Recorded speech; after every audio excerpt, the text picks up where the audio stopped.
वक्फ संशोधन बिल पर राज्यसभा में बहस हो रही है। इस बीच एआईएमआईएम चीफ असदुद्दीन ओवैसी की लोकसभा में दी गई स्पीच की हर तरफ चर्चा हो रही है। ओवैसी ने सदन के अंदर वक्फ संशोधन विधेयक के एक एक तथ्य को रखा और सरकार को निशाने पर लिया। ओवैसी की महत्वपूर्ण बातों पर एक नजर डाल लेते हैं। सबसे पहले ओवैसी ने विधेयक को मुस्लिमों के धार्मिक, सामाजिक और आर्थिक अधिकारों पर सीधा हमला करार दिया। इसे संविधान के अनुच्छेद 14, 15 और 26 का उल्लंघन बताया। अनुच्छेद 14 जिसमें समानता का अधिकार है, अनुच्छेद 25 जिसमें धार्मिक स्वतंत्रता का अधिकार है और अनुच्छेद 26 जिसमें धार्मिक संस्थानों के संचालन का अधिकार है। तो संविधान के इन अनुच्छेदों का उल्लंघन हो रहा है। वक्फ संशोधन बिल के जरिए ये आरोप ओवैसी लगा रहे हैं सरकार पर। ओवैसी ने कहा कि इस बिल का मकसद है सिर्फ मुसलमानों को जलील करना, उनके अधिकारों को हनन करना। उन्होंने सरकार पर आरोप लगाया कि बिल के जरिए अनुसूचित जाति, अनुसूचित जनजाति के मुस्लिम सदस्यों के साथ भी भेदभाव किया जा रहा है। ओवैसी ने कई सवाल उठाए। उन्होंने पूछा कि अगर हिंदू, सिख, जैन और बौद्ध धर्म के धार्मिक संस्थानों को अपने मामलों को खुद संचालित करने का अधिकार है, तो फिर मुस्लिम वक्फ बोर्ड से ये अधिकार क्यों छीने जा रहे हैं। ओवैसी ने एक और गंभीर आरोप लगाया। उन्होंने कहा कि इस विधेयक के लागू होने से वक्फ संपत्तियों पर कब्जे को कानूनी मान्यता मिल जाएगी। बाकायदा ओवैसी ने एक उदाहरण भी दिया। ओवैसी के मुताबिक अगर किसी व्यक्ति ने वक्फ संपत्ति पर कब्जा किया है तो सरकार इस पर लिमिटेशन एक्ट लागू कर देगी, जिससे अतिक्रमण करता ही उस संपत्ति का कानूनी मालिक बन जाएगा।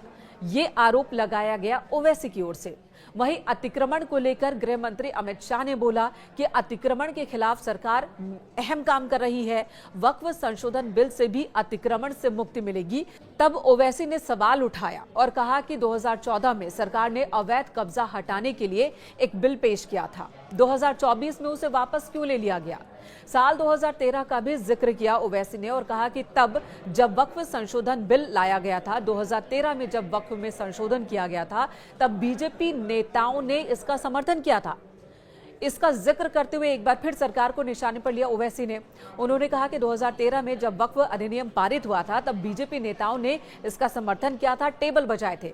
उन्होंने पूछा कि क्या अब बीजेपी अपने ही पुराने नेताओं आडवाणी, सुषमा स्वराज और राजनाथ सिंह जैसे नेताओं के फैसले को गलत मान रही है।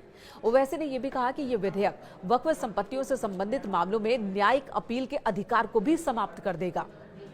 और भी कई गंभीर आरोप लगाए गए, खामियां गिनाई गई हैं। उन्होंने ये भी बताया कि वक्फ बोर्ड के अध्यक्ष और सदस्यों की नियुक्ति में अब गैर मुस्लिमों की जो एंट्री की जा रही है, उससे होगा क्या। मुसलमानों के हितों की रक्षा नहीं कर पाएगा वक्फ बोर्ड। महात्मा गांधी का जिक्र करते हुए आखिर में ओवैसी ने विधेयक की कॉपी फाड़ दी और साथ ही 10 संशोधन वाली एक कॉपी टेबल पर रख दी। वो 10 संशोधन जो ओवैसी ने डिमांड की है कि इस बिल में होने चाहिए। का मकसद सिर्फ मुसलमानों को जलील और रुस्वा करना है, मुसलमानों को दूसरे दर्जे का शहरी बनाने का इनका मकसद है। सर, अगर आप हिस्ट्री को पढ़ेंगे तो महात्मा गांधी उस वक्त के व्हाइट अफ्रीका में सफेद फम अफ्रीका के कानून को महात्मा गांधी ने कहा था कि ये मेरा कॉन्शियंस इसको मानता नहीं, मैं इस कानून को कबूल नहीं करता हूं।